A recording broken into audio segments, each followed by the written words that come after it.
जय श्री श्याम भक्तों, बैसाख का पावन महीना चल रहा है और इस हम पावन महीने में कुछ भी दान पुण्य, कथा, भजन, कीर्तन, स्नान वगैरह कर लेते हैं। हमारे जीवन में करोड़ों करोड़ों गुना शुभता फल की प्राप्ति होती है। बोले विष्णु भगवान की जय। आज हम बैसाख मास के 21वां अध्याय का पाठ का स्मरण करेंगे। श्री कृष्ण गोविंद हरे मुरारी, हे नाथ नारायण वासुदेवा। श्री कृष्ण गोविंद हरे मुरारी, हे नाथ नारायण वासुदेवा। हे नाथ नारायण वासुदेवा, हे नाथ नारायण वासुदेवा, हे नाथ नारायण वासुदेवा, हे नाथ नारायण वासुदेवा। बोले विष्णु भगवान की जय। अब तक हमने सुना था कि जब सूर्यदेव जी बैसाख मास के धर्मों की कथा कह रहे थे, इतने में ही वहाँ पंचशाखी वृक्ष पृथ्वी पर गिर पड़ा और उस वृक्ष की कोटर में से एक बड़ा भयंकर सर्प तत्काल पाप रूपी देह का त्याग कर हाथ जोड़ सिर झुका वहाँ बैठ गया। अब तब सूर्यदेव जी कहने लगे कि शंख मुनि और व्याध दोनों बड़े विस्मित हुए। तब शंख मुनि ने पूछा, तुम कौन हो और तुम्हारी दशा ऐसी कैसे हो गई? हे सौम्य, किस कर्म से तेरी ऐसी शुभ बुद्धि हो गई और अकस्मात तेरी मुक्ति कैसी हो गई? यह सब हमें बताओ। शंख मुनि के इस प्रकार पूछने पर वह दंडवत पृथ्वी पर गिर सिर झुका हाथ जोड़कर कहने लगा, मैं प्रयागराज का निवासी कुशीद मुनि का पुत्र, ब्राह्मण रूप यौवन विद्या में बड़ा चढ़ा, बहुत बोलने वाला, धनवान तथा सदा मद में गर्वित रहता था। मेरा नाम रोचन था। आसन शयन निद्रा लोकाचार्य ब्याज लेना यही मेरा व्यापार था। मेरी किसी पर श्रद्धा नहीं थी। इस तरह से मेरा बहुत सा समय नष्ट हो गया। बैसाख के महीने में जयंत नाम के ब्राह्मण भगवान के प्यारे बैसाख मास के धर्म की कथा सुनाया करते थे, जहाँ चारों वर्ण के हजारों स्त्री पुरुष प्रातःकाल स्नान में मधुसूदन भगवान का पूजन कर कथा सुनते थे। मैं उस सभा में पगड़ी पहन पान चबा वहाँ का कौतुक देखने को जाता था। वहाँ जाकर कभी हंसी कभी निंदा करता था। ऐसी लोक बातों से सब श्रोताओं का मन चलायमान हो जाता था। उसी दोष के कारण मेरी बुद्धि नष्ट हो गई, आयु क्षीण हो गई और 14 मनवंतर तक भयंकर नरक में रहा और 84 लाख योनि भोग कर अब मैं इस विशाल वृक्ष की खोटर में महाक्रूर सर्प की योनि पा निवास कर रहा था। हे विप्रश्रेय, अपने पूर्व जन्म के कर्मों के फल से 10 सहस्त्र वर्ष से निराहार निवास कर रहा था कि देव योग से आपके मुख कमल से निकली कथा के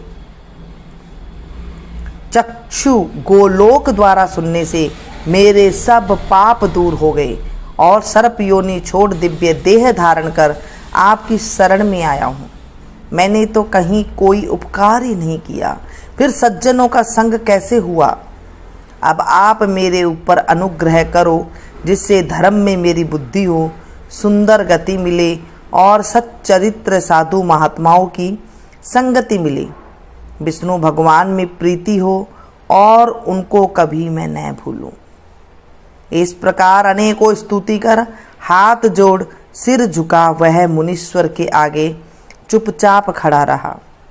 शंख मुनि ने प्रेम से भर उसको दोनों हाथों से उठाया और उस पर अनुग्रह कर भावी वृत्तांत कहने लगे। हे द्विज, बैसाख मास और विष्णु भगवान के महात्म श्रवण करने से तेरे सब पाप नष्ट हो गए हैं। तू क्रम से अतिवाहक लोकों को जाकर फिर दसार्ण देश में ब्राह्मणों के घर जन्म लेगा और वेद शर्मा नाम से प्रसिद्ध होकर सब विद्याओं में विशारद होगा। प्रत्येक जन्म में तेरी अत्यंत जाति स्मृति होगी। निर्द्वंद्व निष्प्रिय गुरु भक्त और जितेंद्रिय होकर उस जन्म में तू सदा विष्णु भगवान की कथा में तत्पर रहेगा और बैसाखोक्त विषय के अन्य धर्म करेगा। तब तू सिद्धि प्राप्त कर संपूर्ण बंधनों से छूट परम धाम को प्राप्त होगा। ऐसा कह मुनीश्वर चुप हो गए। तब व्याध को देख वह पुरुष मुनीश्वर से कहने लगा, आपने मेरे ऊपर बड़ा अनुग्रह किया, जिससे मेरी दुष्टि योनि जाती रही और उत्तम गति मिली। ऐसा कहकर वह परिक्रमा दे आज्ञा ले स्वर्ग लोक को गया। हे राजन, तब संध्या को जाने पर शंख मुनि ने व्याध को संतुष्ट हो सायकाल की संध्या कर विष्णु भगवान के अनेक अवतारों की कथा सुना। रात्रि के शेष भाग को व्यतीत कर ब्रह्म मुहूर्त में नित्य कर्मों से निश्चित हो प्रसन्न मन से व्याध को बुला उसके सिर पर प्रोक्षण कर राम ये 2 अक्षर का मंत्र जाप करने और मरण पर्यंत इन्हीं धर्मों के करने का उपदेश दिया और कहा कि इससे तेरा जन्म वाल्मीकि ऋषि के कुल में होगा और तू वाल्मीकि नाम से इस लोक में प्रसिद्ध होगा। व्याध को इस प्रकार समझा बुझाकर शंख मुनि दक्षिण दिशा को चले गए। व्याध भी थोड़ी दूर तक जब तक नेत्रों से ओझल न हुए उनके पीछे गया और शंख मुनि को देखता रहा। फिर हृदय में उन्हीं का ध्यान करता हुआ वैशाखोक्त धर्मों को करता हुआ व्याध का जन्म पूर्ण कर वाल्मीकि ऋषि के घर में जन्म लिया। एक सरोवर के किनारे किरणु नाम के मुनि दुस्तर तप करते थे, जिनके शरीर पर बहुत काल में सर्प की बांबी बन गई थी। इसी हेतु से उन्हें वाल्मीकि ऋषि भी कहने लगे। फिर तप के अंत में जब किरणु ऋषि के कानों में स्त्रियों के प्रिय शब्द सुनाई देने लगे तो उनका चित्त चलायमान होने लगा और एक भील जाति की स्त्री को ला वाल्मीकि नाम का पुत्र उत्पन्न किया। हे राजन, वह वाल्मीकि संसार में बड़े यशस्वी और विख्यात हुए। उन्होंने सर्व कर्म बंधनों को काटने वाली मनोहर छंद में राम कथा रचकर प्रसिद्धि प्राप्त की। सुतदेव जी बोले, इस प्रकार बैसाख मास में व्याध के सिर्फ जूता दान करने से दुर्लभ ऋषित्व प्राप्त हुआ। जो कोई इस रोमांचोपादक इस पाप नाशक आख्यान को सुनेगा तथा औरों को सुनावेगा, उसे मोक्ष प्राप्त होकर उसका जन्म संसार में फिर नहीं होगा। बोलिए विष्णु भगवान की जय। बैसाख का महीना का आप महात्म सुन रहे हैं। कितना अमोघ कथा है, कितनी पाप नाशक कथा है। हमारे पापों का नाश करने वाला ये महीना है। आप इसे ज़्यादा से ज़्यादा लोगों के साथ शेयर कीजिएगा ताकि आपको भी कथा सुनाने का फल मिल सके। बैसाख का महीना आधा से ज़्यादा जा चुका है। अगर आपने अभी तक भी कथा का स्मरण नहीं किया है या फिर स्नान नहीं किया है तो आप आज से भी शुरू कर सकते हैं।